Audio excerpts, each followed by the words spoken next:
Aujourd'hui, nous accueillons sur notre plateau une auteure qui puise son inspiration dans les paysages ruraux et qui raconte des histoires, parfois vraies, vécues par des femmes de la campagne. Liliane Mosca nous présente ce soir son dernier roman, La jeune fille au silence. Bonsoir Liliane. Bonsoir. Merci d'être avec nous. Alors dans ce roman, j'ai envie de dire que vous transmettez une histoire, vous racontez une histoire que vous êtes allée chercher auprès d'une dame qui vous a raconté sa vie en quelque sorte. Pas toute sa vie, mais disons que le début de l'histoire, oui, est inspiré d'une histoire vraie qu'on m'a racontée. Une dame qui avait ce secret que je ne peux pas dévoiler parce que ça dévoilerait tout le début du livre. Ce secret qui l'empêchait d'avancer dans la vie et de faire ce qu'elle avait envie de faire. Jusqu'au jour où un jour elle s'en est délivrée. Alors justement, donc cette jeune femme, elle s'appelle Fanette dans le livre. Voilà, dans mon livre c'est Fanette. Exactement. Est-ce qu'en quelques mots on peut décrire toute l'histoire qu'elle va suivre, Fanette, sans trop en dire bien sûr? Eh bien Fanette, elle est issue d'une famille assez pauvre, de cultivateurs qui sont... Et son père n'est pas tellement gentil avec elle, elle a un petit peu de mal, et elle se demande pourquoi souvent.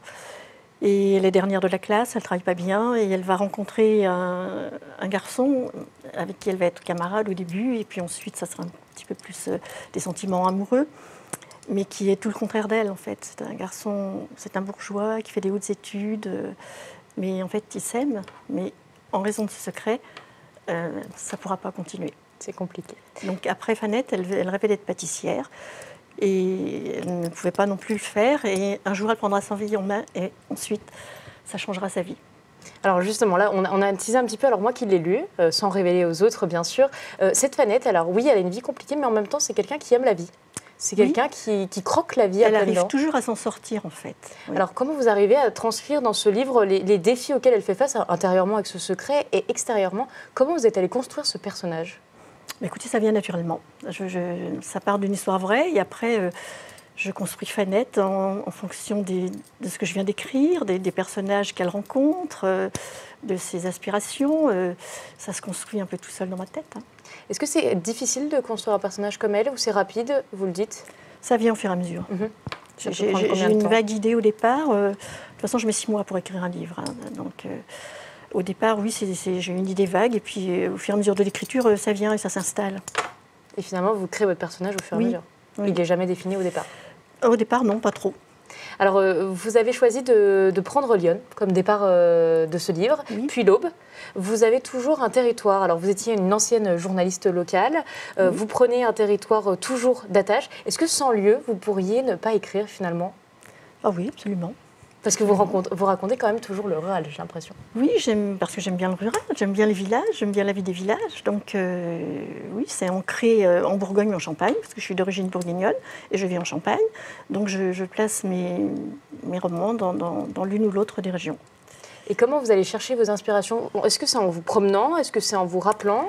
Des fois, je me rappelle des choses...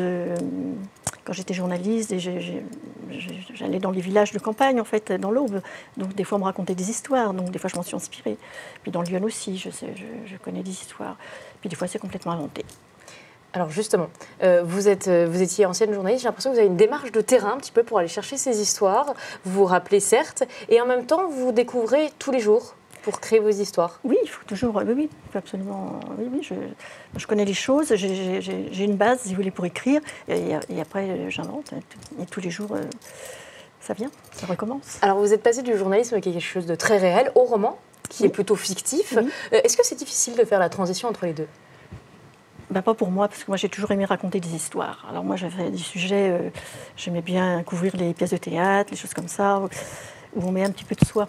Donc, j'avais toujours dit que j'écrirais un livre.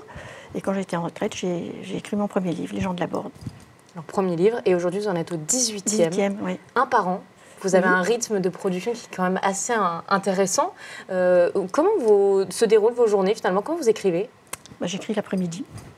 J'écris l'après-midi avec mon chien à mes côtés, mon chat. Et voilà. En général, de 14h à 17h. Et donc, régulièrement. Voilà, régulièrement. Ce que je veux dire. Vous savez ce que vous allez écrire telle date? C'est très planifié? Non, je ne sais pas ce que je vais écrire. Non, je lis le chapitre précédent et je fais une suite. Voilà. Je ne sais pas d'avance. Hein. Et donc, vous mettez 6 mois à écrire un livre, vous le disiez? Oui. Alors, Fanette, par exemple, un personnage que vous avez créé là actuellement, et vous avez déjà créé le prochain livre qui est déjà disponible? Il est déjà au catalogue France Loisirs, oui. Ensuite, il passera aux Presses de la Cité au printemps. Et vous en avez encore un autre? Oui, qui va être aussi pris par France Loisirs en avant-première. Donc c'est bien pour les auteurs, ça fait connaître. Et ensuite les Presses de la Cité qui va le diffuser partout. Comment ça se passe dans votre tête? C'est une armoire et vous tirez des souvenirs, vous tirez des choses pour trouver l'inspiration parce que vous produisez. Ça vient beaucoup. naturellement. Je viens de terminer donc celui qui va paraître en 2026. Et dans la tête, j'ai mon 2027 qui se passera en Haute-Marne. Et pour vous, ça vous rassure de savoir autant à l'avance que vous allez écrire? Oh, je ne me fais pas de soucis pour ça. Je me fais pas de soucis pour ça. Je sais que ça viendra. J'ai de la chance. J'ai de la chance. Vous êtes inspirée? Oui. Oui, quand j'ai un sujet, ça démarre. Et puis après, mon imagination, j'ai beaucoup d'imagination, donc ça fait le reste. Hein.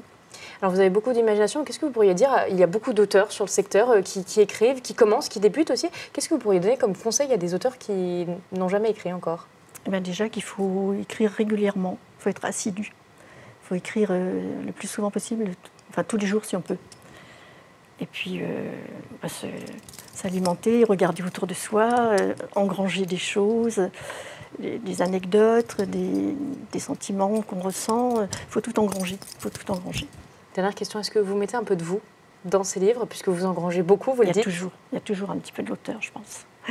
Et bien, toujours un petit peu. On va terminer là-dessus, sur le fait que vous mettez un petit peu de vous dans vos livres. Merci d'avoir été avec nous. Merci à vous.